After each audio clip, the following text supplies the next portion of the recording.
Hello everyone. मैं किरण कुशवाहा आपका champion square coaching classes के इस डिजिटल प्लेटफॉर्म पर आपका स्वागत करती हूँ। मैं यहाँ आपका जो मेंस की जर्नी है उसको थोड़ा सा इजी बनाने के लिए आई हूँ। मैं कोशिश कर रही हूँ कि जिस तरीके से मैंने अपनी जर्नी में चीज़ें सीखी और नई नई चीज़ों को इम्प्लीमेंट किया, नए तरीके से आंसर लिखना सीखा, पेपर को एनालिसिस किया, पेपर में आंसर राइटिंग में क्या क्या इनोवेशन करने चाहिए वो सब चीज़ें की मैंने। इसके अलावा मैंने खुद सेल्फ स्टडी के माध्यम से तैयारी की, तो किन चीज़ों पे मैं ध्यान रखूं। स्मार्ट वर्क जो होता है, जैसे कि किस पेपर को कितना ध्यान देना है, उसमें किस पार्ट को कितना ध्यान देना है, उसका यूनिट वाइज डिवीजन क्या होगा, टॉपिक वाइज डिवीजन क्या होगा, इन सब चीज़ों पे हम लोग चर्चा करेंगे इस लेक्चर में। और मैं पूरी कोशिश करूंगी कि जो आपका मेंस है उसका जो डर है, हमें एक डर ये रहता है कि हम उतना अच्छा परफॉर्म नहीं कर रहे हैं, हमारे मार्क्स क्यों कम आ रहे हैं, हम क्वालिफाई कर पाएंगे कि नहीं कर पाएंगे, अभी तक हमने मेंस क्वालिफाई नहीं किया है तो क्या अब कर सकते हैं हम। जैसे कि कई लोग मैंने देखे हैं कि बहुत लंबे समय से कंटिन्यूस मेंस दे रहे हैं लेकिन मेंस क्वालिफाई नहीं हो रहा है। तो उस चीज़ को लेकर के हम यहाँ पे प्रॉपर डिस्कशन करेंगे। तो चलते हैं हमारे लेक्चर की तरफ। ये जो कोटेशन यहाँ पर लिखा हुआ है ये मेरे जीवन का सार है। मेरा जीवन इसी के इर्द गिर्द रहा है, पूरी तैयारी मेरी इसी के इर्द गिर्द रही है। ये कोटेशन जैसे आपने सुना होगा ना कि ये वक्त गुजर जाएगा। पॉजिटिव वक्त है तो भी गुजर जाएगा, उसमें बहुत ज़्यादा प्रसन्न नहीं होना है। नेगेटिव वक्त है तो भी गुजर जाएगा, उसमें बहुत ज़्यादा दुखी नहीं होना है। तो वही चीज़ है कि hard work beats talent when talent doesn't work hard. अगर आप हार्ड वर्किंग हैं तो भी आपको टैलेंटेड व्यक्ति हरा सकता है यदि आप अच्छे से काम नहीं करें तो। और अगर आप टैलेंटेड हैं और आप हार्ड वर्क नहीं करते हैं तो भी आप हार सकते हैं। इसलिए हमें दोनों चीज़ों का ध्यान रखना है, हार्ड वर्क का भी और टैलेंट का भी। टैलेंट मतलब क्या? Smart work. देखिए, मेंस 2025 का जो एग्ज़ाम है वो जो लोग दे रहे हैं उनके लिए क्यों ये गोल्डन चांस है। मेरा मानना है कि ये एक बहुत बड़ा गोल्डन चांस है जिनका भी मेंस क्वालिफाई हुआ है, और जो लोग पूरे तरीके से 100% अपना इसी मेंस को दे रहे हैं वो कहीं भटक नहीं रहे हैं। क्यों? देखिए, जो 2022 का रिजल्ट आ चुका है जिसमें मेरा चयन हुआ है असिस्टेंट डायरेक्टर स्कूल एजुकेशन के पद पर, मेरे साथ कई ऐसे दोस्त हैं या तो जिन्होंने प्रीलिम्स की तैयारी नहीं की, जैसे कि मैंने भी नहीं की, और कई ऐसे दोस्त हैं जिनका सिलेक्शन हो चुका है और वो अब उतना समय नहीं दे पा रहे हैं, या फिर एक जो मेंटल प्रेशर होता है ना वो खत्म हो गया है। तो इसलिए ज़रूरी है कि ये देखिए, एक अच्छा क्रीम बच्चा था वो यहाँ चला गया, उसने कहीं ना कहीं तैयारी से ब्रेक ले लिया क्योंकि 450 प्लस पद थे इसमें। दूसरा, 2021 की ज्वाइनिंग भी अभी अभी कंप्लीट हुई है। तीसरा, जो असिस्टेंट प्रोफेसर 2022 का एग्जाम था उसके इंटरव्यू अभी चल रहे हैं, प्लस अभी मई के महीने में और चलेंगे जिसमें बड़े बड़े सब्जेक्ट्स के इंटरव्यू चलेंगे, और काफ़ी बच्चा जो है पीएससी का वो इसमें लगा हुआ है। साथ ही असिस्टेंट प्रोफेसर का एग्ज़ाम भी आप देखेंगे कि जून में ही शेड्यूल्ड है हमारे मेंस के आसपास। में एमपीपीएससी 2023 और 24 के इंटरव्यू मेंस के जस्ट बाद हैं, और जब आप एक साथ दो दो एग्जाम की तैयारी करते हैं ना तो कहीं ना कहीं बैलेंस गड़बड़ा जाता है। ठीक है, जैसे कि अब मेरा भी 2023 और 24 का मेंस है, हालांकि मैंने ये मेंस नहीं लिखना है इसलिए मुझे इतना इशू नहीं होगा, मैं सीधे इंटरव्यू की तैयारी करूंगी। और न्यू सिलेबस से अभी केवल एक ही पेपर हुआ है, तो जो नया सिलेबस है ना उसमें कुछ चीज़ें अभी सीधे उठ करके आएंगी जो नए टॉपिक हैं, और जो पुराने बच्चे हैं ना जो परंपरागत रूप से तैयारी करते चले आ रहे हैं उनके लिए कहीं ना कहीं नया सिलेबस थोड़ा सा प्रॉब्लम बन रहा है। क्यों? क्योंकि देखिए, उद्यमिता पूरा पेपर नया है, सोशियोलॉजी में बहुत कुछ नया ऐड हुआ है, तो ये जो चीज़ें हैं ये हमारे लिए पॉजिटिव है जो 100% इसी चीज़ पे फोकस करके तैयारी कर रहा है। सबसे पहले तो मेरी कुछ शर्तें हैं, आप इस लेक्चर में मेरे साथ जुड़ रहे हैं और अगर आपको मेंस क्वालिफाई करना है तो आपको कुछ चीज़ों का विशेष ध्यान रखना होगा। जो अभी र्यूमर्स चल रहे हैं, कोई कह रहा है कि कोर्ट ने जो है डेट एक्सटेंड करने का दिया है या कोर्ट ने अभी स्टे लगाया है, तो इसके लिए मेरे पास दो एग्जाम्पल हैं। एक 2019 का एग्जाम्पल है जिसमें मेंस के 3 दिन पहले सुप्रीम कोर्ट सुनवाई कर रहा था, संभावना बन रही थी कि मेंस नहीं होगा, लेकिन हुआ। सेम कंडीशन 2023 में बनी थी, जब मेंस के जस्ट 2 दिन पहले जो नए बच्चे ऐड होने थे, कुछ क्वेश्चन को लेकर के पिटीशन फाइल हुई थी, उसके बावजूद भी उन बच्चों को अलाउ करते हुए मेंस लिया गया। तो इन न्यूज़ जो चल रही है ना, इन पे बिल्कुल भी ध्यान नहीं देना है, हमें केवल ध्यान देना है अपने लक्ष्य पे, मछली की आंख पे। सिंगल सोर्स रखना है, बहुत ज़्यादा भागना नहीं है। 2024 का जो मैं इंटरव्यू दे रही हूँ उसकी एक बात मैं आपको बताना चाहूँगी कि 2024 में मैंने सिर्फ 20 दिन पढ़ाई की थी। मेरी तबीयत कुछ ज़्यादा ख़राब हो गई थी, 1 अक्टूबर से 20 अक्टूबर तक मैंने पढ़ाई की थी। तो मैंने उन 20 दिन में ऐसा क्या किया कि मैंने इंटरव्यू कॉल करा, इंटरव्यू कॉल तक पहुंची मैं, इंटरव्यू है मेरा, वो भी नए सिलेबस के साथ, सिर्फ 20 दिन की स्टडी में। तो उन चीज़ों का जो क्रक्स है, जो सार है, वो मैं आपके लिए लेकर के आई हूँ कि आपको सिंगल सोर्स पे, किसी भी एक सोर्स पे भरोसा करना है। वो जब तक आप इस हद तक श्योर ना हो जाएं कि इस पर्टिकुलर नोट से, बुक से जो भी क्वेश्चन आएगा मैं उसे 100% डील करने की स्थिति में हूँ, तब तक आप कहीं और नहीं जाएंगे, कोई और चीज़ नहीं उठाएंगे। पॉजिटिविटी, पॉजिटिविटी क्यों जरूरी है? देखिए, आप हर दिन शुरू करते हैं एक नई ऊर्जा के साथ, दिन ढलते ढलते आप, होगा कि नहीं मेरा सिलेक्शन, होगा कि नहीं, कहीं ऐसा ना हो कि मेरा मेंस में तबीयत खराब हो जाए, कहीं ऐसा ना हो, वैसा ना हो। हम संभावनाओं में इतने डूब जाते हैं कि हम भूल जाते हैं कि हम क्या करना चाहते हैं। देखिए, लक्ष्य बड़े हैं, संघर्ष बड़ा होगा और सफलता भी बड़ी होगी। तो इसलिए जरूरी है कि हम हमेशा सकारात्मक रहें। सकारात्मक रहें कैसे? सकारात्मक लोगों से जुड़ें, सकारात्मक एनवायरनमेंट में रहें, मेडिटेशन करें, ठीक है। इसके अलावा अपने नॉलेज को किसी से कंपेयर मत कीजिए। जैसे कि मेरे साथ ये चीज़ शुरू शुरू में बहुत हुई, चूँकि मैं जस्ट 2022 का जो मेंस था उसको लिखने और उसके 3 महीने पहले आई थी, जब पेपर पोस्टपोन हो गया था, अक्टूबर में होने वाला था, फिर रीशेड्यूल हुआ था, तब मैं इंदौर आई थी। तो मेरे लिए यहाँ का एनवायरनमेंट, यहाँ के बच्चों का नॉलेज बहुत ज़्यादा था, लेकिन उसकी तुलना में जो मैंने घर पर रह करके अपनी तैयारी की, तो कहीं ना कहीं वो नॉलेज मुझे लगता था कि कहीं कम है। तो मैंने एक चीज़ मेरे दोस्त ने मुझे सिखाई कि आप अपना नॉलेज कंपेयर मत कीजिए, आप जहाँ हैं उस तरीके से आप अपने तरीके से बहुत अच्छा कर सकते हैं। तो इसलिए अपने नॉलेज को किसी से कंपेयर मत कीजिए। कोई व्यक्ति अगर हिस्ट्री में अच्छा है तो ज़रूरी नहीं है, जैसे मैं हिस्ट्री में मेरा उतना अच्छा पकड़ नहीं थी, लेकिन मेरा साइंस इतना स्ट्रांग था कि मैं कॉन्फिडेंटली कह पा रही थी कि मैं 180 अप्रोक्स तो स्कोर कर लूंगी साइंस में। तो अपने नॉलेज को दूसरों से कंपेयर मत कीजिए, कहीं आप बहुत अच्छा जानते हैं, कहीं आपके सामने वाला बहुत अच्छा जानता है।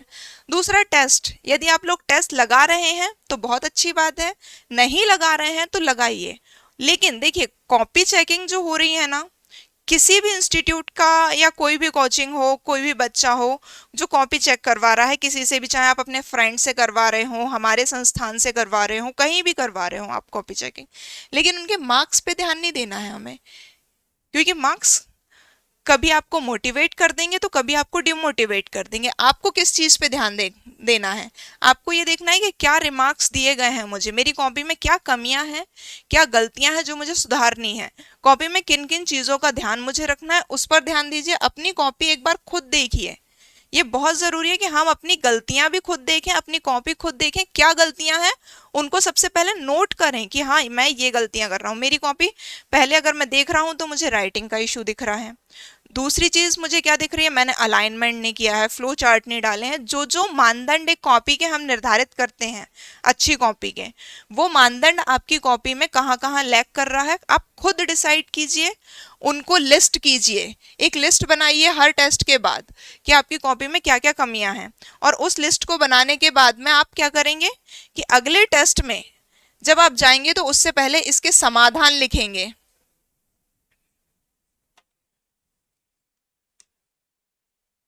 समाधान लिखेंगे इनके सारे के, ठीक है। समाधान लिखने के बाद हर टेस्ट से पहले आप इनको पढ़ के जाएंगे कि क्या समस्या मेरे लिखने में आ रही है और उसका क्या समाधान है। और हर टेस्ट में आप इसको लिखते समय, जब भी टेस्ट लिखें, आप इस चीज का विशेष ध्यान रखेंगे कभी भी। ठीक है, इसके बाद आपकी बेसिक प्रॉब्लम क्या है, जैसे अभी हम लोग जो डिस्कस कर रहे थे कि टेस्ट कॉपी हमको खुद चेक करनी है। हमको किन मानदंडों पे कॉपी चेक करनी है अपनी? पहला है आपकी राइटिंग। राइटिंग ऐसी होनी चाहिए जो थोड़ी ठीक दिखे, बहुत ज्यादा मैसी ना दिखे। राइटिंग सुधारने के लिए क्या कर सकते हैं, जो व्यक्ति पेन उठा करके नहीं लिखते हैं वो थोड़ा सा पेन उठा करके लिखना शुरू करें। आप वर्णमाला के शब्द बनाना देख सकते हैं कि कैसे शब्द बनते हैं। ठीक है, राइटिंग अगर थोड़ी कमजोर है तो उसको अच्छा दिखाने के लिए आप क्या कर सकते हैं, आप प्रेजेंटेशन पे थोड़ी सी पकड़ बनाइए। आपकी प्रेजेंटेशन में अलाइनमेंट होना चाहिए, जैसे बुक्स में अलाइनमेंट होता है। आप चूंकि आपकी कॉपी में सिर्फ एक ही कलर का पेन यूज होना है, ब्लू, तो आप उसमें अलाइनमेंट के थ्रू आप उसमें बॉक्स बना करके, फ्लो चार्ट्स बना करके अपनी कॉपी का प्रेजेंटेशन सुधारेंगे, और जो राइटिंग को सूट करे वो प्रेजेंटेशन बनाइएगा। फ्रेमिंग कैसे करनी है आंसर्स की? समस्या हमें ये होती है कि 7 मार्कर में इंट्रो दें या नहीं दें, कंक्लूजन दें या नहीं दें। तो आपकी जो 7 मार्कर है प्लस जो आपका 10 मार्कर है, आप जो उनमें आपको 10 80 10 का कॉन्सेप्ट लेकर के चलना है। 10% आपको इंट्रो को स्पेस देना है। इंट्रो में आपको क्या बताना है?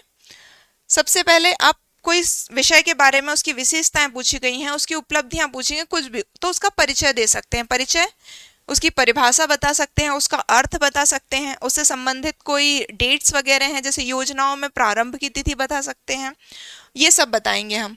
हाँ, एक चीज और मैं यहाँ आपको बता दूं कि हमारे जो नेक्स्ट लेक्चर होंगे, ये हमारा ब्रीफ लेक्चर है। इसके बाद जो हमारे लेक्चर होंगे उसमें मैं आपके लिए हर पेपर के हर पार्ट का डिटेल्ड एनालिसिस लेकर के आऊंगी, और साथ ही साथ आपको किस तरीके के क्वेश्चन आ रहे हैं ओल्ड क्वेश्चन में, प्लस उनको किस तरीके से डील करना है। जैसे कि पिछली बार आया था बाबर का क्वेश्चन, बाबरनामा जो क्वेश्चन है वो आया था, उसमें 10 नंबर में लिखना था आपको। अब बाबरनामा में 2 पेज क्या लिखा जा सकता है, तो इस तरीके के क्वेश्चन को डील कैसे किया जा सकता है, इन पे चर्चा की जाएगी। कुछ बेसिक चीजें, कुछ बेसिक हेडिंग, सब हेडिंग पे चर्चा की जाएगी।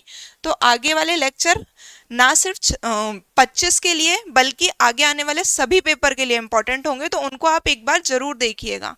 हमें क्या लगता है कि समय की बर्बादी हो रही है, हम YouTube लेक्चर देख रहे हैं, तो लेकिन इस तरीके के जो लेक्चर है ना, आप खाना खाते समय देख लीजिए, आप वॉक पे गए हैं तब देख लीजिए, आपका नॉलेज बढ़ेगा और आपका आंसर राइटिंग स्किल में सुधार होगा। टेस्ट ना देना। अभी जैसे मैं मेंटरशिप में काम कर रही थी, तो मैंने कई बच्चों की समस्या, मैम सिलेबस कंप्लीट नहीं हुआ, जो पर्टिकुलर टॉपिक था पर डे का वो कंप्लीट नहीं हुआ, इसलिए हमने टेस्ट नहीं दिया। आप एक काम कीजिए ना, जो भी, जैसे आपको एक यूनिट दी गई है पर्टिकुलर दिन में, आप उस यूनिट को देखिए कि आप उसमें से कितना कर सकते हैं उस दिए गए टाइम पीरियड में। जितना भी आप कर सकते हैं उतना बहुत अच्छे से करके जाइए। उसके अलावा एक बार सरसरी निगाह से देख लीजिए और उसके अकॉर्डिंग आपके आंसर्स जो हैं वो फ्रेम कीजिए। इसमें हमें आंसर राइटिंग में देखना क्या रहेगा, जो आपने कंटेंट बहुत अच्छे से पढ़ा है उसको एनालिस कीजिए कि आपने जो पढ़ के आए हैं बहुत अच्छे से, उसमें कैसा अटेम्प्ट किया, जो कम किया है उसमें कैसा अटेम्प्ट किया। तो इससे आपको 2 फायदे होंगे। एक तो जो आप पढ़ चुके हैं उसमें आपकी पकड़ कितनी बनी, क्या समस्या है, वो एनालिसिस कर पाएंगे। और आपको भी पता है कि हर बार पेपर में कोई ना कोई क्वेश्चन ऐसा आ जाता है जो हमारी पकड़ से बाहर का होता है, तो उसको कैसे डील करना है, कहीं ना कहीं इससे आप ये भी सीख जाएंगे। क्वेश्चन की समझ, क्वेश्चन सबसे पहले तो बहुत केयरफुली पढ़ना है। कई बार हम गलती कर देते हैं कि हिंदी में टर्म्स अलग आ जाते हैं तो हम इंग्लिश नहीं पढ़ते और समझते हैं कि क्वेश्चन हमसे नहीं बन रहा और हम छोड़ देते हैं। वो गलती नहीं करनी है। दूसरी चीज, क्वेश्चन में पूछा क्या गया है, अर्थ पूछा गया है, परिभाषा पूछी गई है, क्या पूछा है उनने, क्या पर्टिकुलर शब्द क्या है, उसके जनक कौन है, क्या पूछा है, हमें उस पर ध्यान देना है मेनली। क्योंकि देखिए समय भी लिमिटेड है, कंटेंट भी लिमिटेड है, तो हमें भी अपनी चीज़ों को, जो लिमिटेड है सोर्स, हमारे लिमिटेड जो हमने पढ़ा हुआ है उसके साथ चलना है आगे। एग्जामिनर की एक्सपेक्टेशन क्या है आपसे, एग्जामिनर क्या चाहता है आपसे? देखिए, आपके जो भी पेपर हैं वो सामान्य अध्ययन के हैं, विशेषज्ञता के पेपर नहीं हैं। सामान्य अध्ययन प्रश्न पत्र 1 से लेकर के प्रश्न पत्र 4 तक आपके सामान्य अध्ययन के पेपर हैं। उन्हें क्या चाहिए, आपका पेपर क्यों लिया जा रहा है? आपका पेपर लिया जा रहा है कि उन्हें एक समझदार, व्यवस्थित और स्थित प्रज्ञ, जो आपके फोर्थ पेपर का टॉपिक भी है, स्थित प्रज्ञ व्यक्ति मतलब जो आराम से, जो विपरीत दशाएं हैं उनमें भी समस्याओं का समाधान खोज सके, विचलित ना हो, ऐसा व्यक्ति उनको चाहिए। आपकी कॉपी जो है ना, वो आपको बताती है, आपका आईना है कि आप कैसे हैं। अगर आपकी राइटिंग बचकानी है ना, तो वो बताएगा कि आप उतने समझदार नहीं हैं। यदि आपकी प्रेजेंटेशन कमजोर है, वो बताएगा कि आप उतने क्रिएटिव नहीं हैं। आप चीज़ों का सॉल्यूशन परंपरागत तरीके से देंगे, आप नए क्रिएटिव सॉल्यूशन नहीं ला पाएंगे। तो इन चीज़ों का ध्यान रखिएगा। आपकी प्रेजेंटेशन जो है ना, कि भी ये दर्शाती है कि कोई भी व्यक्ति किस तरीके से, व्यवस्थित तरीके से कार्य करता है। तो इसलिए हमें इन चीज़ों का ध्यान रखना है। नेक्स्ट है एग्जाम का पैटर्न। एग्जाम का पैटर्न सभी को पता है, 6 पेपर है। फर्स्ट पेपर से लेकर के थर्ड पेपर तक जो है बेसिक सब्जेक्ट्स के पेपर हैं। फोर्थ पेपर एथिक्स और उद्यमिता का है, फिफ्थ हिंदी का है और सिक्स्थ ऐसे का है। इसमें जो फर्स्ट पेपर से लेकर के थर्ड पेपर तक है, उसके क्वेश्चन कुछ इस तरीके से डिवाइड रहते हैं और फोर्थ पेपर में भी लगभग इसी तरीके से डिवीजन है। 2 मार्कर क्वेश्चन जो है हमारे 15 क्वेश्चन आते हैं और 2 पार्ट में, तो टोटल 60 मार्क्स। पेजेस कितना दिए जाते हैं आपको? 6 पेजेस टोटल दोनों पार्ट्स का मिला के। तो जब 6 पेजेस लिखना है, उसमें भी आपको कुछ क्वेश्चन ऐसे आएंगे जिसमें सीधा फैक्ट पूछा जाएगा। भारत द्वारा जनसंख्या स्थिरीकरण का लक्ष्य कब का निर्धारित किया गया है, बताइए। लक्ष्य डैश करके आप उस पर्टिकुलर चीज को लिख सकते हैं, या फिर आप पूरा सेंटेंस लिख सकते हैं, लेकिन मैं समय बचाने के लिए यही सजेस्ट करती हूँ कि आप लक्ष्य लिखें डैश करके और पर्टिकुलर फैक्ट लिख दें, या जो भी मेन वर्ड है उसको उठाएं, उसको लिखें और डैश करके उसका आंसर लिख दें। अगर आपको लगता है कि आपकी राइटिंग स्किल अच्छी है और आपके पास समय बच जाता है, स्पीड अच्छी है, तो ही आप उसको पूरा सेंटेंस के फॉर्म में लिखें। नहीं तो ये एक तरीका बहुत अच्छा है, डायरेक्ट फैक्ट लिखने से आप उस बचें और उसकी जगह आप जो हेडिंग है, हेडिंग सब हेडिंग वाला कॉन्सेप्ट होता है, उसको यूज कर सकते हैं। 7 मार्कर हमारे पेपर का सबसे ज्यादा स्कोरिंग पार्ट, प्लस इसका वेटेज यदि हम देखें तो पेजेस वाइज जितना आपको कंटेंट लिखना है कम है, आपको केवल 10 पेज लिखने हैं, लेकिन आपको 140 मार्क्स मिलेंगे। अब देखिए, पेपर में अगर वो 7 मार्कर में आधा पेज दे रहे हैं और वो 10 मार्कर में 2 पेज दे रहे हैं, तो इसका क्या मतलब है, क्या जानना चाह रहे हैं वो? आप यहाँ पे बताएंगे कि हम संक्षिप्त में किसी चीज को, अपनी बात को कह सकते हैं, बात को रख सकते हैं। इसलिए आप एक परिचय देंगे, उसका इंट्रो देंगे। इंट्रो आपका 1 से 2 लाइन का होगा। मेन बॉडी देंगे, उसके बाद में आप कंक्लूजन में नॉर्मली हर पेपर के अकॉर्डिंग जब हम डिस्कस करेंगे तो हर टॉपिक में कुछ कंक्लूजन के हैक्स लेकर के आऊंगी मैं कि कैसे इसमें कंक्लूजन दिया जा सकता है, कौन कौन से फैक्ट्स इसमें यूज किए जा सकते हैं। वो हमारे जो शॉर्ट लेक्चर होंगे पेपर एनालिसिस के, उसमें होंगे। 10 मार्कर में आप ध्यान रखिएगा एक चीज का, कि जब भी आप 10 मार्कर आंसर दें, इंट्रो के बाद एक फ्लो चार्ट बनाइएगा जिसमें आप पूरे आंसर का ब्रीफ दे दें। ठीक है, ये जो आंसर का ब्रीफ आप देंगे, उनको एक आइडिया लग जाएगा कि आपने क्या लिखा है। इंट्रो पढ़ने और ये फ्लो चार्ट देखने के बाद वो डायरेक्ट आपके कंक्लूजन पे चले जाएंगे। आपने अगर कंक्लूजन बहुत अच्छा लिखा है तो आपको बहुत अच्छे मार्क्स मिलेंगे। दूसरी बात, हमारे इस बार के जो टॉपर हैं 2022 के, उनके स्कोर कितना था? उनका स्कोर था 797 मेंस का। ठीक है, हमारा टोटल मेंस कितने का होता है? 400 नंबर का। मात्र लगभग 55%, उससे ज्यादा नहीं है। तो हम किसी भी सब्जेक्ट में पीएचडी करने की कोशिश नहीं करेंगे, हम स्पेशलाइजेशन लाने की कोशिश नहीं करेंगे। हमें सामान्य के साथ बहुत अच्छा खेलना है, सामान्य चीजों को बहुत अच्छे से प्रेजेंट करनी है, क्योंकि हमें स्कोर सिर्फ 55% तक पहुंचना है। फिर हाउ टू प्रिपेयर, आपके पास अभी से 56 दिन का समय है लगभग। उस समय को कैसे डिवाइड करें? 3 देखिए 3 रिवीजन अगर आपके अभी से हो जाएंगे तो वो बहुत अच्छा रहेगा। इसके लिए मैं एक बेसिक लेके आई हूँ आपके लिए कि बेसिक में आप क्या क्या कर सकते हैं। आप 12 दिन पर डे के हिसाब से 36 दिन 3 पेपर के लिए डिसाइड कर लीजिए, 1 2 3 के लिए। ठीक है, इसमें हर पेपर को हमें 6 दिन देने, पार्ट को 6 दिन देने। 6 दिन में कैसे देंगे आप, इसमें अभी जो पेपर का डिवीजन किया है उसमें मैं बहुत अच्छे तरीके से बता दूंगी। 5 यूनिट 5 दिन, लेकिन इनको पढ़ने का तरीका पर डे यूनिट के हिसाब से नहीं रहेगा। जो हमारी टफ यूनिट रहेगी, बड़ी यूनिट रहेगी, उसको हम पैरेलल चलाएंगे, बाकी यूनिट को पर डे के हिसाब से लेंगे। और 1 दिन आपका रिवीजन का रहेगा हर पार्ट का। इसी तरीके से आप 3 पेपर 6 पार्ट को डील करेंगे। 13 दिन जो आपके पास रहेंगे उसमें आप 4 पेपर जो हैं उनको 3 दिन देंगे। ठीक है, इसके बाद 1 दिन आपके लिए पेपर 4 के लिए रहेगा, चूंकि ये पेपर 4 पैरेलल हमारा चलेगा तो उसको हम इस तरीके से डील करेंगे। लास्ट के 7 दिन, इसमें आपको 3 दिन जो हैं लास्ट के वो पेपर 1 को देने हैं रिवीजन के लिए, क्योंकि पेपर 1 सबसे पहले आपके सामने आएगा। और सबसे पहला पार्ट हिस्ट्री, जिसे आपको डील अगर बहुत अच्छे से बनता है तो ही करना है, नहीं तो आपको पहले ज्योग्राफी डील करके फिर हिस्ट्री पे जाना है। 3 दिन आपको ये पढ़ना है जो आपका बेसिक जो फर्स्ट पेपर है। इसके बाद आपके जो 4 दिन बचे उनमें हर दिन एक पेपर को रिवाइज करना है।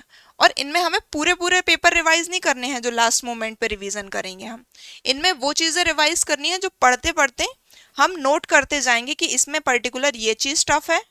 ये काम करते चलिएगा, जब भी आप यहाँ पे रीड करें ना, तब हर टॉपिक में कौन सा सेक्शन टफ है उसको एक तो आपको लिखना है, और आपको कहाँ समस्या आ रही है वो लिखिए। इसके अलावा इसमें आप फैक्ट शीट बना लीजिएगा, फैक्ट शीट, डेटा शीट। उसमें बेसिक जो फैक्ट है उसमें जो आंसर में आने चाहिए, कुछ कोटेशन हो सकते हैं जो आंसर में आने चाहिए, कुछ फैक्ट्स हो सकते हैं जो आंसर में आने चाहिए, तो उन सारी चीज़ों को आप नोट करते चलेंगे। ठीक है, और इन जो पर डे का समय हमारे पास रहेगा एक पेपर का, इसमें केवल ये वाले सेक्शन को रिवाइज करना है। और पेपर के टाइम कैसे रिवाइज करना है तो वो जब हम पेपर का डिवीजन देखेंगे तब देख लेंगे। इसके बाद हमारा है डेली प्लानिंग कैसी होनी चाहिए।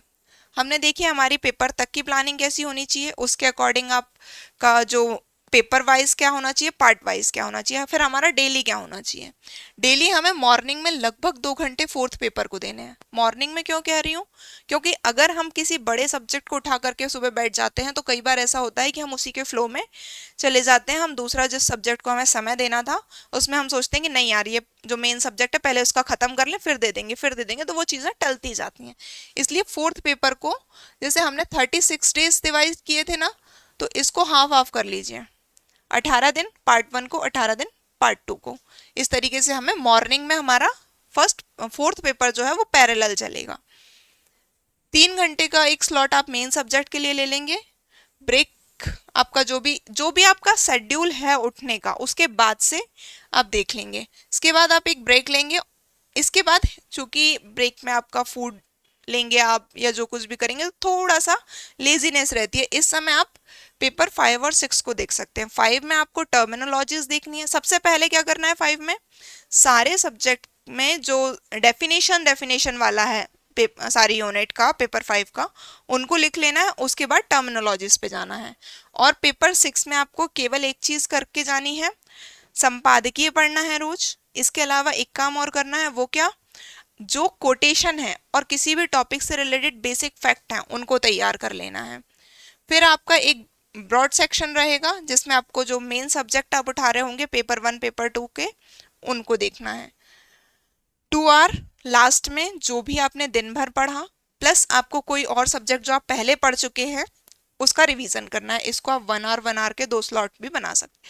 देखिए ये एक मैं बता रही हूँ मॉडल, एक होता है मॉडल, एक होता है व्यवहारिक। ये मॉडल है, ठीक है, इसके अकॉर्डिंग आपको अपने प्रवृत्ति के अकॉर्डिंग इसको चेंज कर लेना है। हाउ टू स्टडी, मेंस की तैयारी कैसे करें। सिलेबस सबसे पहले रखना है हमको अपने पास। जो पेपर स्टार्ट कर रहे हैं, जो पार्ट स्टार्ट कर रहे हैं, उसका सिलेबस याद कर लें उसमें क्या क्या है, उसको देख लें, उसका डिवीजन कर लें। प्रीवियस ईयर के क्वेश्चन कोई भी टॉपिक उठाने से पहले, अब तो यूनिट वाइज डिवाइडेड क्वेश्चन आने लगे हैं, हर यूनिट के अलग अलग दिए जाने लगे हैं, तो किसी भी बुक शॉप से आप प्रीवियस ईयर की बुकलेट खरीद लीजिए और प्रीवियस ईयर के हर टॉपिक के क्वेश्चन आपको देखने। आपने एक टॉपिक शुरू किया, उससे पहले आप प्रीवियस ईयर क्वेश्चन देखिए, उसके बाद टॉपिक शुरू कीजिए। इससे क्या होगा कि आपको उस पर्टिकुलर टॉपिक की समझ बनेगी कि इसमें क्वेश्चंस कैसे आ रहे हैं। जैसे क्वेश्चन आ रहे हैं उसी के अकॉर्डिंग आप टॉपिक को पढ़ पाएंगे।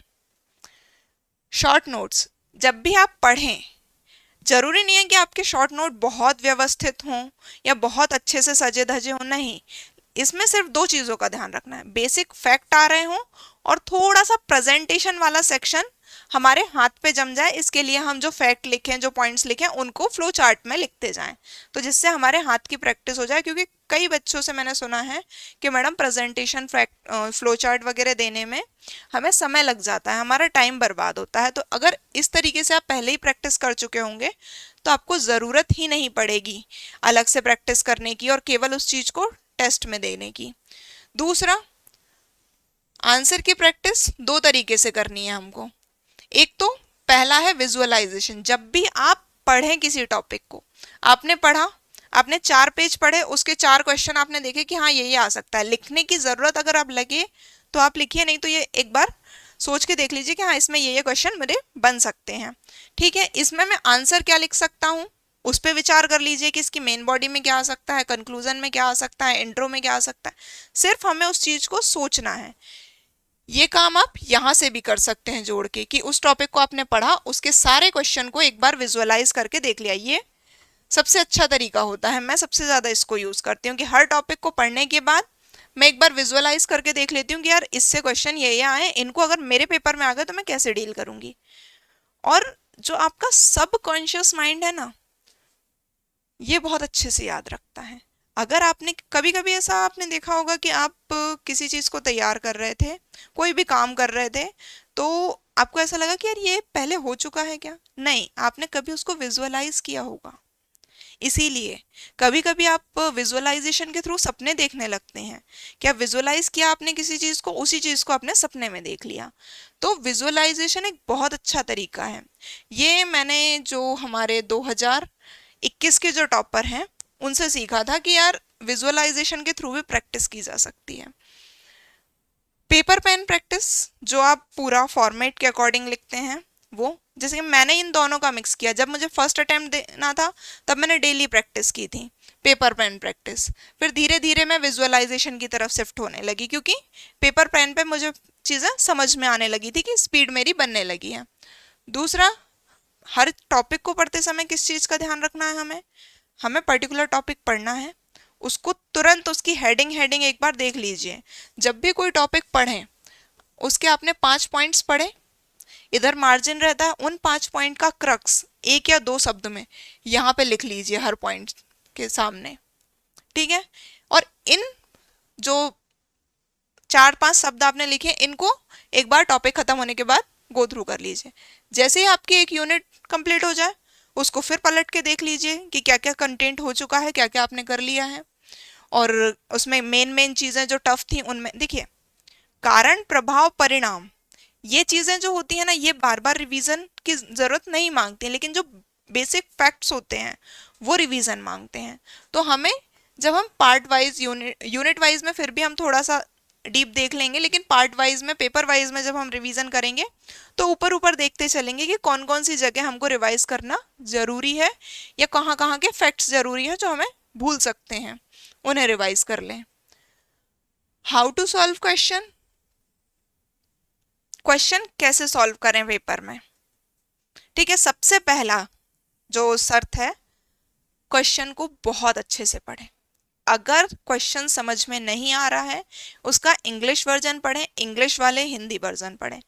क्वेश्चन के अकॉर्डिंग आंसर ना लिखने का सबसे बड़ा कारण होता है कि हम क्वेश्चन को एक नज़र में देखते हैं, हमसे पहली थॉट जो आता है, हम पहला जो विचार करते हैं कि हाँ ये पूछ रहा है, हम उसके अकॉर्डिंग आंसर लिख देते हैं। नहीं, हमको सबसे पहले क्वेश्चन को बहुत अच्छे से पढ़ना है। उसमें कितने डायमेंशन कवर किए गए हैं, 1 डायमेंशन है, 2 डायमेंशन है, उसमें क्या क्या लिख सकते हैं। अब 10 सेकंड की आपके आंसर फ्रेमिंग करनी है आपको, कि ये जो 10 सेकंड है ना, लोग ये यूज नहीं करते हैं। और इससे होता क्या है कि व्यक्ति के दिमाग में जिस सीक्वेंस में आंसर आ रहा है, जो जो पॉइंट जिस सीक्वेंस में आ रहे हैं, वो उसी सीक्वेंस में लिख देते हैं। और जब आप फ्रेमिंग नहीं करेंगे ना, तो आपको क्वेश्चन बीच में लिखते लिखते रुकना पड़ेगा। लेकिन जब आपकी फ्रेमिंग हो चुकी होगी एक बार कि इसमें हाँ ये ऐसे ऐसे जाएगा मेरा आंसर का फ्लो, इसमें ये डायमेंशन में कवर करूंगी, पूरा कंटेंट नहीं सोचना है हमको, डायमेंशन और उसका किस तरीके का फ्लो चलेगा आंसर का, वो सोच लेंगे। तो आपका पेन बीच में नहीं रुकेगा आंसर लिखते समय। आपका क्वेश्चन लिखना शुरू हुआ तो लास्ट कंक्लूजन के बाद ही पेन रुकेगा। तो ये बहुत ज़रूरी है। लेकिन हम क्या करते हैं, हड़बड़ाहट में क्वेश्चन देखा, जो पहले समझ में आया कि हाँ इसमें ये पूछा गया है, हम उसके अकॉर्डिंग आंसर लिखना शुरू कर देते हैं। वो चीज़ नहीं करनी है हमको। इसके बाद हमें आंसर राइटिंग करनी है, आंसर लिखना है हमारा। क्वेश्चन अलग अलग प्रकार के होते हैं, उनको कैसे डील करना है। एक तो होता है जो क्वेश्चन बन रहे हैं हमको, आपका कैग पूछ लिया, आपको जो हमारा चुनाव आयोग है वो पूछ लिया, या फिर जो भी कोई ऐसे क्वेश्चन जो आपको सीधे सीधे आते हैं वो पूछ लिए गए। अगर वो क्वेश्चन है तो उनको आपको बहुत अच्छे से, जैसे आपका नॉर्मल समय है 3 मिनट, तो आप 10 सेकेंड एक्स्ट्रा लेकर के उसको अटेम्प्ट कर सकते हैं, 10 सेकेंड 20 सेकेंड एक्स्ट्रा। क्योंकि कुछ क्वेश्चन ऐसे आएंगे जिनकी आपको कम जानकारी होगी, उनको आपको डील करना रहेगा। जैसे कि एक क्वेश्चन आया था, ये हमारा जो हमारे स्वामी विवेकानंद जी हैं वो शिकागो विश्व धर्म सम्मेलन में गए थे। तो एक क्वेश्चन आया था कि विश्व धर्म सम्मेलन की क्या प्रासंगिकता है, तो उसको हमें डील करना है। उसका हमें एक बार सोच के, थोड़ा सा ये वाले क्वेश्चन समय लेंगे, अगर आप उसमें कंटेंट सोच सकते हैं तो इसको डील कर लेंगे हम अच्छे से। अगर आपको थोड़ा सा दिक्कत आ रही है तो फिर हम इसको थोड़ी सी प्रेजेंटेशन के साथ ज़्यादा, क्योंकि कंटेंट हमारे पास रहेगा नहीं, तो हम फ्लो चार्ट्स के थ्रू इस तरीके से स्पेस यूज़ करके भर के जो हमारा स्पेस दिया हुआ है उसको डील कर लेंगे। फिर आता है एक फैक्चुअल क्वेश्चन। फैक्चुअल क्वेश्चन या फिर जो कैलकुलेशन वाले क्वेश्चन होते हैं, 2 मार्कर में यदि क्वेश्चन बन रहा है, हमें पता है, तो हम उसको डील करेंगे। यदि हम लगभग पे हैं या फिर हमें लग रहा है कि यार ये उतना हमें अच्छे से याद नहीं है, तो जो फैक्ट वाले हैं सीधे सीधे, जिसमें किसी थॉट को देकर के उसके विचारक का नाम पूछ लिया, या व्यक्तित्व का नाम पूछ लिया, वक्ता का नाम पूछ लिया, बुक दे करके उसके राइटर का नाम पूछ लिया, इस तरीके के जो क्वेश्चन होते हैं उनको हम तो ही डील करेंगे जो हमें पता है, अदरवाइज हम उसको स्किप करने पे विचार करेंगे। लेकिन यदि यही चीज हमारे 7 मार्कर और 10 मार्कर में आती है तो क्या करेंगे हम? अगर थोड़ा सा आइडिया आपको लग रहा है तो आप थोड़ा बहुत लिखेंगे, बहुत ज़्यादा उसके साथ नहीं जाएंगे, क्योंकि यहाँ का समय बचा करके हम कहीं और यूज़ कर सकते हैं। यहाँ अगर आपने उसको आधे पेज का क्वेश्चन है और आधा पेज कवर किया, 3 मिनट गए, उसकी जगह हम जो क्वेश्चन बहुत अच्छे से बन रहा होगा ना, वहाँ पे समय दे करके और स्कोर बढ़ा सकते हैं। और यहाँ पे हमें उतना स्कोर नहीं मिलेगा, तो थोड़ा सा हम यहाँ पे स्मार्टली वर्क करेंगे। यदि हमें थोड़ा सा बन रहा है, जानकारी है, तो हम उसके साथ जाएंगे, अदरवाइज हम उसको थोड़ा सा स्किप कर देंगे। अब जैसे एग्जाम्पल इसमें हम देख सकते हैं, जो अल्ताज के अकॉर्डिंग भ्रष्टाचार के प्रकार पूछे थे, और ये क्वेश्चन आया था 2022 में पेपर 4 में। अब हुआ क्या कि लोगों ने इसको अटेम्प्ट करने के चक्कर में, और उस समय क्या हुआ था, उन्होंने फुल पेज दे दिया था, जहां हाफ पेज आता है ना वहां फुल पेज दे दिया था उन्होंने। तो अब लोगों ने क्या किया, इसमें सामान्य जो भ्रष्टाचार के प्रकार होते हैं वो लिखे हैं, मैंने छोड़ दिया, क्योंकि मुझे पता है कि पर्टिकुलर व्यक्ति के अकॉर्डिंग पूछा है, मतलब कुछ ना कुछ स्पेसिफिक होगा। और चूंकि जब उन्होंने नाम दिया है तो उनकी मॉडल आंसर जो होता है ना चेकर के पास, उसमें वो चीज़ होगी।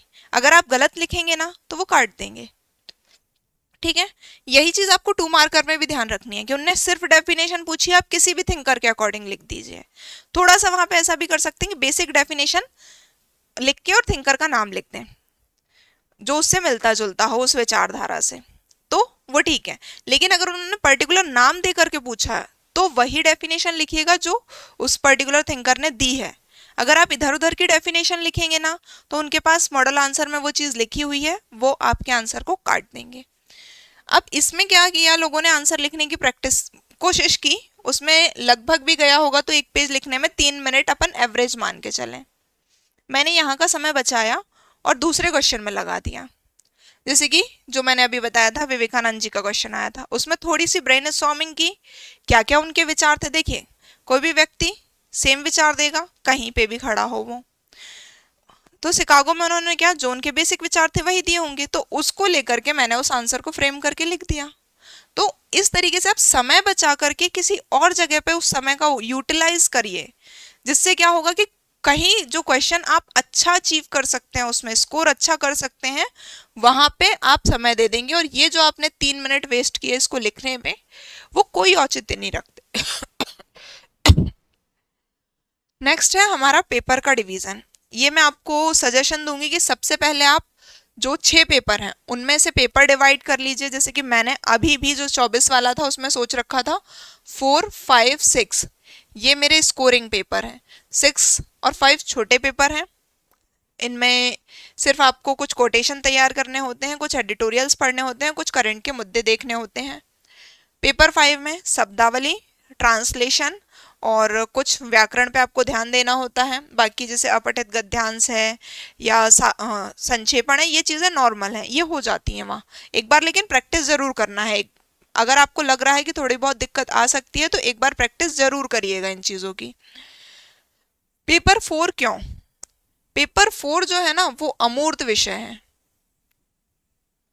इसमें आप वो लिखते हैं जो आप सोचते हैं, जो आप समझते हैं। यहाँ बहुत ज़्यादा फैक्ट्स नहीं होते हैं, यहाँ कुछ थिंकर्स के नाम याद करने हैं आपको और कुछ डेफिनेशन समझनी है, समझ लेंगे तो लिख देंगे।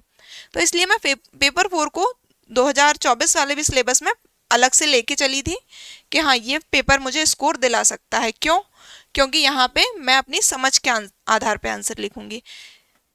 जो मेरा 2022 का पुराना सिलेबस था, मैं साइंस बैकग्राउंड की हूँ, तो मैंने सोच लिया था कि मुझे इन 3 पेपर के अलावा पेपर 3 पे फोकस करना है।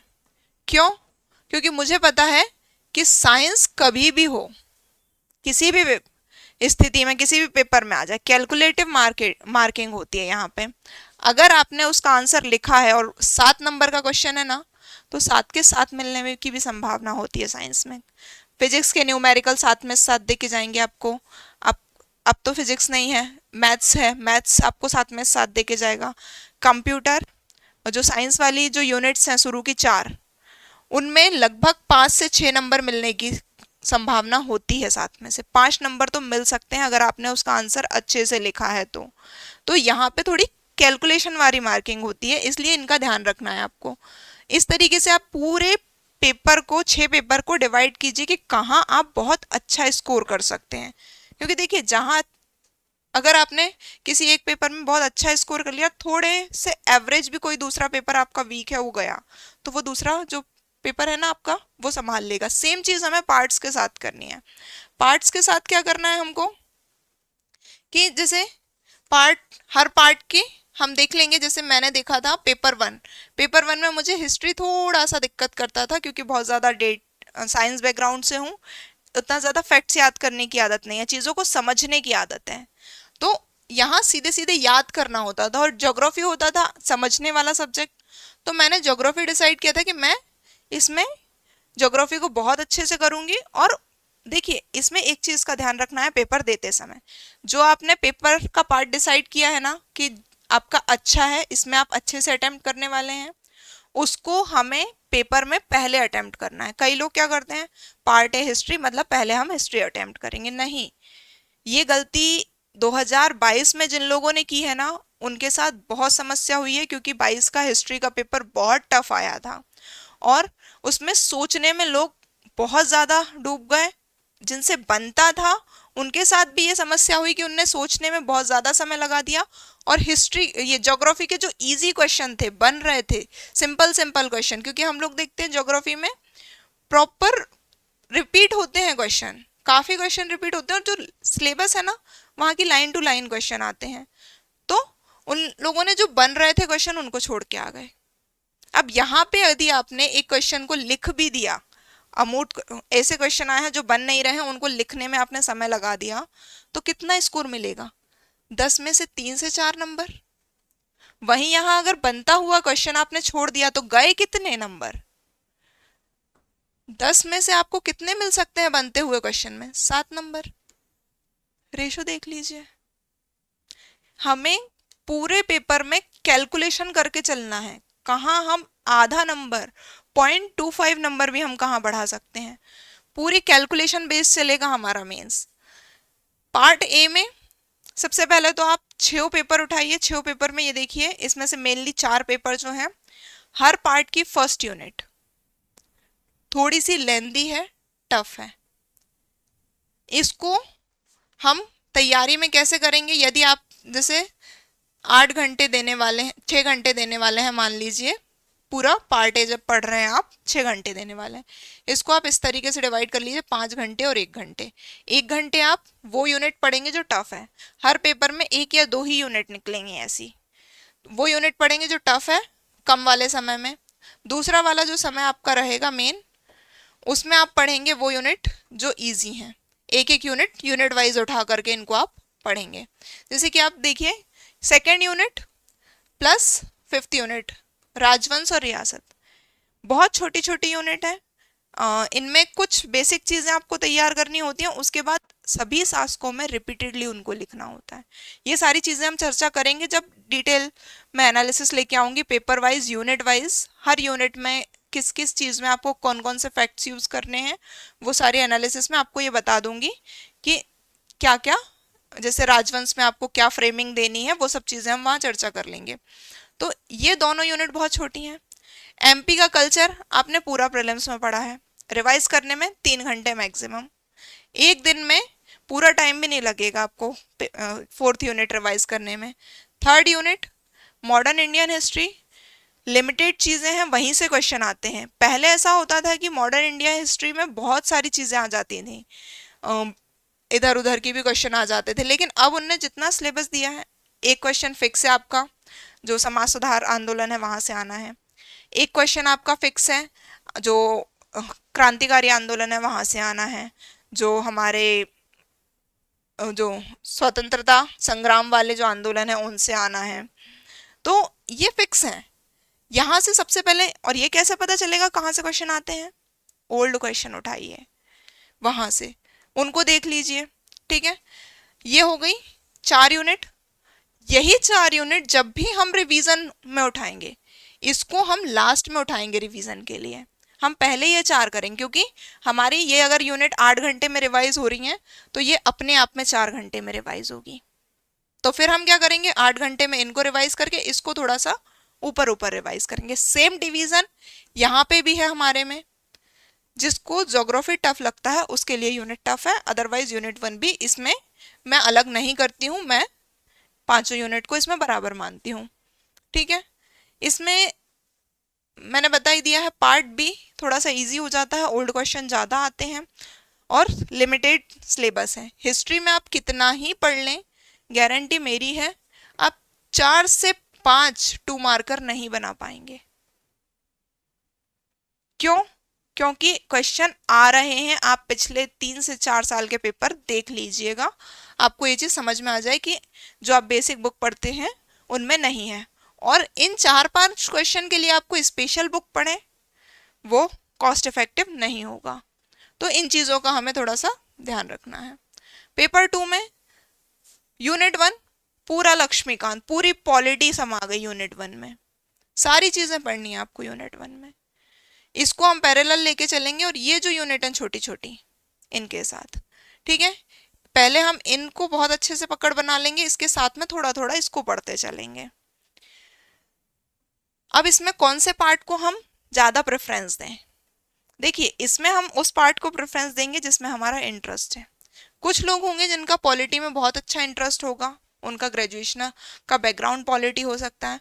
कुछ लोग होंगे जिनको समाजशास्त्र थोड़ा इजी लगता होगा, तो वो समाजशास्त्र को प्रेफरेंस दे सकते हैं। प्रेफरेंस वो कि आपको किसको पढ़ने में बहुत ज़्यादा ध्यान देना है, अगर आपका थोड़ा बहुत टाइम टेबल इधर उधर हो रहा है तो किस पार्ट को ज़्यादा समय देना है, किसको कम देना है।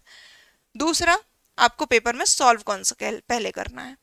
अब जो पार्ट बी है ना, उसमें जो यूनिट है 1 और 5, ये थोड़ी सी लेंदी है। 1 उतनी नहीं है, 5 थोड़ी ज़्यादा हो जाती है, क्योंकि उसमें variety of question, variety of topic ज़्यादा है। तो ये वाला जो है ये हम पैरेलल लेके चलेंगे। बाकी ये 3 यूनिट छोटी हैं, जब भी रिवाइज करेंगे हम 3 यूनिट को इनको रिवाइज करेंगे। पेपर 3, पेपर 3 में पार्ट ए यूनिट 1 पूरा साइंस है। कैलकुलेटिव मार्किंग करता है, लेकिन समस्या यह है कि अगर कोई साइंस बैकग्राउंड का नहीं है उसे पढ़ने में बहुत समस्या आ जाती है। तो इसलिए इस यूनिट को एवरेज पे लेके आएंगे। बाकी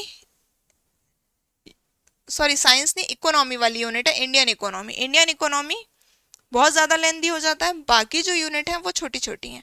यूनिट 5 में जो आप लोगों को समस्या आ रही है ना, उसमें आप देखिए कुछ टॉपिक तो जो हमारे पुराने सिलेबस के हैं ना, सांख्यिकी वाले, वो टॉपिक हैं। इसके अलावा इसमें बेसिक चीज़ें आपको 9th-10th की एनसीईआरटी में मिल जाएंगी, वहाँ से कवर कर लीजिएगा। एनसीईआरटी की जो पीडीएफ डाउनलोड होता है साइट से, उससे डाउनलोड कीजिए, पर्टिकुलर टॉपिक के 2 पन्ने निकालिए, और कोई भी टॉपिक के लिए आपको अलग से बुक्स खरीदने की ज़रूरत नहीं है। जो बुक आपने खरीदी है वो सफिशिएंट है। सिर्फ अगर आपको लग रहा है कोई टॉपिक वहाँ कम है, तो उसको कहीं से जेरोक्स करा करके उस पर्टिकुलर टॉपिक के कहीं से पन्ने फाड़ लिए, कोई वैसा बुक है जो यूज़ नहीं होनी है हमारी, उसके ठीक है पन्ने फाड़ के रख लिए, जेरोक्स करा के रख लिए। इस तरीके से हमें असेंबल कर लेना है। अगर आप साइंस बैकग्राउंड के हैं तो आपको पार्ट बी उठाना है, अदरवाइज आपको पार्ट ए, जिसमें भी आप कंफर्टेबल हो। यहाँ पे मेनली आप लोगों की चॉइस, मेरी चॉइस थी पार्ट बी, क्योंकि मैं साइंस बैकग्राउंड की हूँ। मैं पहले अटेम्प्ट भी इसी को करती हूँ, प्लस मैं इसको थोड़ा सा समय ज़्यादा देती हूँ, क्योंकि मुझे पता है कि इकोनॉमी थोड़ा फैक्चुअल चीज़ें हो जाएंगी, तो वहाँ समस्या हो सकती है। इसमें यूनिट 1 और यूनिट 2 जो कि साइंस और कंप्यूटर की यूनिट है, वो थोड़ी सी लेंदी है, क्योंकि कंप्यूटर में मैथमेटिक्स भी ऐड हो जाता है। बाकी ये 3 यूनिट 2 दिन की हैं, 2 दिन में आप ये 3 यूनिट खत्म कर सकते हैं। तो इनको थोड़ा सा समय देना पड़ेगा, इनको इस टॉपिक के पैरेलल लेकर के चलेंगे हम, ठीक है।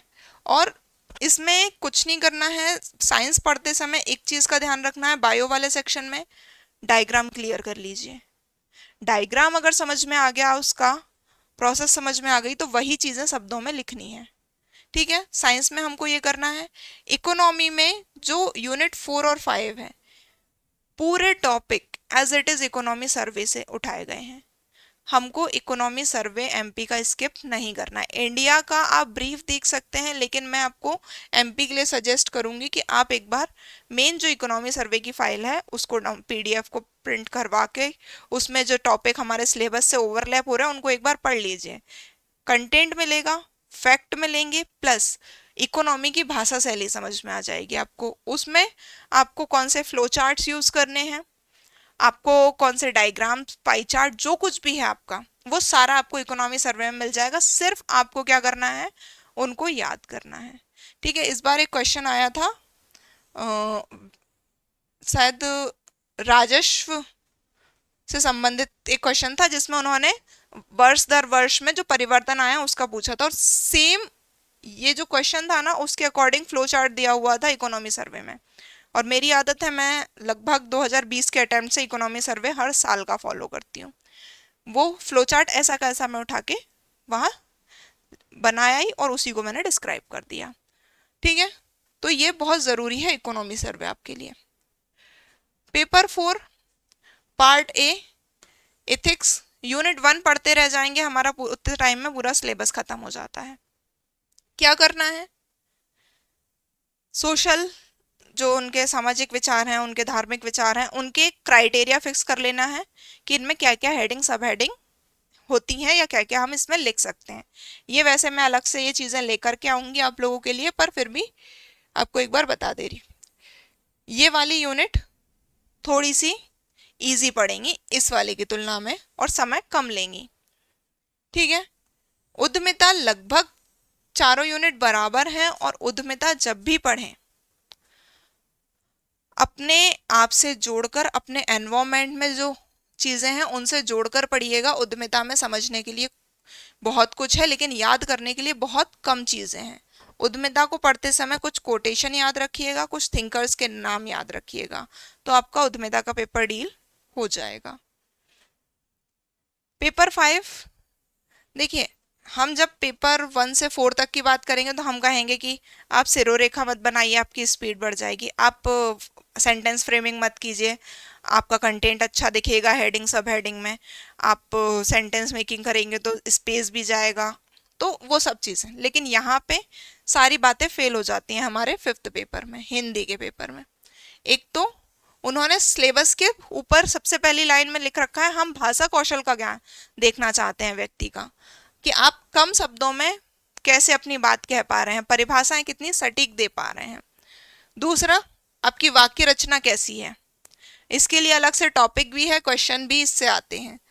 तीसरा, वर्तनी, मैंने एक प्रोफेसर हैं कॉलेज के, उनसे चेक कराई थी, हिंदी के प्रोफेसर, क्योंकि नॉर्मली वहाँ प्रोफेसर ही चेक करते हैं आयोग में भी, तो मैंने अपनी कॉपी चेक कराई, मैंने देखा कि उन्होंने मेरी कॉपी में बहुत ज़्यादा गोले कर दिए। क्यों? क्योंकि जब मैं लिख रहे हैं जैसे, तो मैं इस तरीके से बिंदी लगाती हूँ कि एक छोटा सा डॉट, वो दिखती नहीं थी, तो उन्होंने वहाँ पे पर्टिकुलर गोला किया कि यहाँ पे बिंदी थोड़ी सी बड़ी होनी चाहिए। अगर हम द लिखते हैं तो हम एक कुछ इस तरीके से लिख देते हैं, लेकिन द ऐसे ऐसे बनता है, हाँ ऐसे बनता है। तो जो की बनावट है ना, वो भी बहुत इंपॉर्टेंट है। ये चीज़ें बहुत मायने रखती हैं, कब? जब आप पेपर 5 सॉल्व कर रहे हैं। और अब और ज़्यादा मायने रखती हैं, क्यों? पहले तो हम लोगों के पास 3 घंटे होते थे, आराम से लिख रहे हैं, धीरे धीरे एक एक शब्द को ध्यान दे करके कि हाँ इसमें कोई गलती नहीं हो जाए, एक एक शब्द को एक बार सोच लिया कि हाँ ऐसे ही लिखना है, कोई शब्द जैसे ज़्यादा वैसा आ गया क्लिष्ट, उसको पीछे लिख के देख लिया कि हाँ इसको ऐसे ही लिखते हैं, क्योंकि हमारी विजुअलाइजेशन की मेमोरी ऐसी होती है कि हम उस शब्द को एक बार लिख के देख लेते हैं ना, तो हमें समझ में आ जाता है कि हाँ ये गलत लिखा है। तो इसलिए वो हम कर सकते थे पहले, लेकिन अब समय हो गया है 2 घंटे, तो आपको स्पीड भी मेंटेन रखनी है, वर्तनी का भी ध्यान रखना है, सेंटेंस फॉर्मेशन का भी ध्यान रखना है, सिरोरेखा का भी ध्यान रखना है। ठीक है, आज हमारा लेक्चर यहीं तक है। इसके बाद हमारे जो लेक्चर होंगे वो पर्टिकुलर हर पार्ट का एनालिसिस होगा, जिसमें इंट्रो में आप जैसे कुछ क्वेश्चन, पुराने क्वेश्चन मैं आपके लिए लेकर के आऊंगी, किस तरीके के क्वेश्चन बन रहे हैं। जैसे हिस्ट्री में हम देखें तो व्यक्तित्व से बन रहे हैं, ऐतिहासिक व्यक्तित्व हो सकता है, स्वतंत्रता संग्राम के व्यक्तित्व हो सकता है, राजवंश से बन रहा है, कोई कला प्रारूप से बन रहा है। तो इनमें हेडिंग्स क्या होनी चाहिए, सब हेडिंग्स क्या होनी चाहिए, इन चीज़ों को लेकर के, प्लस आप में इंट्रो कंक्लूजन के लिए कुछ चीज़ें इनोवेटिव जो आप कर सकते हैं, वो चीज़ों का एक वीडियो मैं आपके लिए लेकर के आऊँगी। तो आप उन वीडियो को ज़रूर देखिएगा, क्योंकि वो आपकी आंसर राइटिंग स्किल बढ़ाएंगे। क्योंकि मैंने 2024 में सॉरी, जब मैं तैयारी कर रही थी ना, तो मैं 20 दिन के लिए यही की थी बस, कि ब्रेन स्टॉर्मिंग, कि हाँ ये क्वेश्चन में इस हेडिंग में आंसर लिखना है, फैक्ट नहीं बन रहा है तो उसमें बेसिक क्या लिख सकती हूँ हेडिंग के अंदर, वो। तो इन चीज़ों पे अगर हम ध्यान दे रहे हैं तो उन लोगों के लिए भी, स्पेशली जो पहली पहली बार मेंस लिख रहे हैं और उनसे बहुत ज़्यादा बड़ा सिलेबस होने के कारण कवर नहीं हो पा रहा है, तो हम कोशिश करेंगे कि जो बेसिक कंटेंट होता है क्या उसमें लिखा जाना चाहिए वो देख लेंगे, जिससे क्या होगा कि आपका पेपर कंप्लीट होना बहुत ज़रूरी है और वो होने लगेगा। और सिलेबस बहुत जल्दी उस तरीके से पढ़ेंगे ना, तो आपका सिलेबस बहुत जल्दी कवर हो जाएगा और चीज़ें बहुत अच्छे से याद होंगी। तो नेक्स्ट हमारा वीडियो वही होगा, पेपर एनालिसिस जो प्रीवियस ईयर के हैं, प्लस हम सिलेबस डिकोड करेंगे। Thank you everyone.